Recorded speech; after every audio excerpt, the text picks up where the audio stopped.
एकनाथ शिंदेंच्या शिवसेनेकडून operation tiger मोहीम राबवली जाते। त्या माध्यमातून मवियाचे नेते शिवसेनेमध्ये आणण्याचे प्रयत्न करण्यात येतात।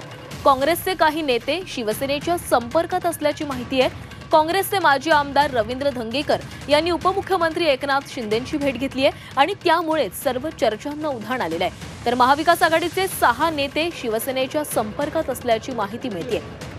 दरम्यान कुठेही जाणार नसल्याचं रवींद्र धंगेकरांनी म्हटलेलं आहे। तर आमचे टायगर सुरक्षित असल्याचं संजय राऊत म्हणाले।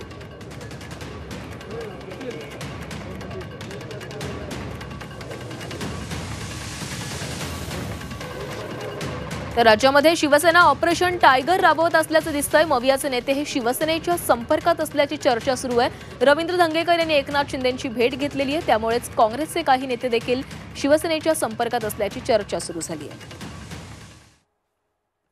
मी काल त्यांच्याशी बोललो, गेली 8 दिवस त्यांच्या पेला माझी वेळ मागितली। मी भेटलो त्यांना, मी माझा एकटा गेलो, भेटून आलो आणि त्यांच्यावर आणि शासकीय बंगल्यावर भेटलो, मी पब्लिकमध्येच भेटलो, असं काय लपून छपून कुठं भेटलं नाही। माझ्या कामाच्या संदर्भात भेटलो त्यांना। मी माझ्या वैयक्तिक कामासाठी भेटलो माझं काम सांगितलं, करतो म्हटले, एवढाच विषय। सेव्ह टायगर अशी सुद्धा एक योजना आहे।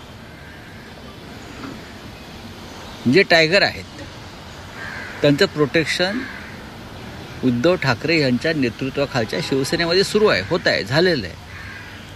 आता जे ऑपरेशन टायगर आहे हे ज्याला वाईल्ड कॅट्स म्हणतात, इकडे तिकडे फिरत असतात जंगलात, त्याच्यापैकी कुणी असतील ते मला माहीत नाही, मला कोणाची नावं घ्यायची नाहीत। जी नावं तुम्ही घेताय किंवा येतील अशी अपेक्षा आहे त्यांना आमच्या शुभेच्छा आहेत।